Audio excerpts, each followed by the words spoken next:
জয় আনন্দময়ী সোনামায়ের জয়। ঠাকুর ঘরে তো সকলের সেবা দেওয়া হয়। চলো আজকের একটু গোপুসোনার সেবাটাও তোমাদেরকে দেখিয়ে দিই। সুন্দর করে বিছানাটা আমি বিছিয়ে নিলাম সুন্দর করে গোপুসোনাদের। আর এরপরে গোপুসোনাদেরকে আমি নামিয়ে নেবো, স্নান দেবো, তোমরা সকলেই জানো। আর গোপুসোনা তো দেখতেই পাচ্ছ নেবেও পড়েছে স্নান করবে বলে। আর আমিও ঘি মধু নিয়ে সুন্দর করে একদম গোপুসোনাদেরকে ভালো করে মাখিয়ে দিলাম। এইবারে সুন্দর করে আমি দুধ, গঙ্গা জল, ফুল দিয়ে স্নান দিয়ে দেবো। আর অবশ্য তুলসী পাতা দিতে একদমই ভুলবে না।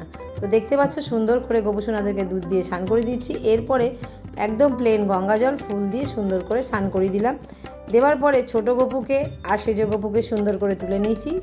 তারপরে একদম মেজ গপুকেও তুলে নিলাম, সুন্দর করে মুছিয়ে একদম ড্রেস পরিয়ে রেডি করে রেখেছি। আর এইদিকে দেখো বড় গোপুসোনাও নেমে পড়েছে। সুন্দর করে দুধ, গঙ্গা জল, একদম ঘি মধু মাখিয়ে সুন্দর করে স্নান দিয়ে দিলাম। দিয়ে আবার প্লেন জল দিয়েও সুন্দর করে স্নান করে দিয়েছি।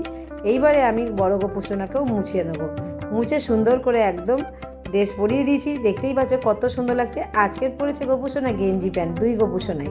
দেখো কত সুন্দর লাগছে। আর সকল গোপুসোনাকে একসঙ্গে একটা বড় মালা পরিয়ে দিয়েছি। দিয়ে কিছু গাছের ফুল দিয়ে একদম সুন্দর করে সাজিয়ে দিয়েছি।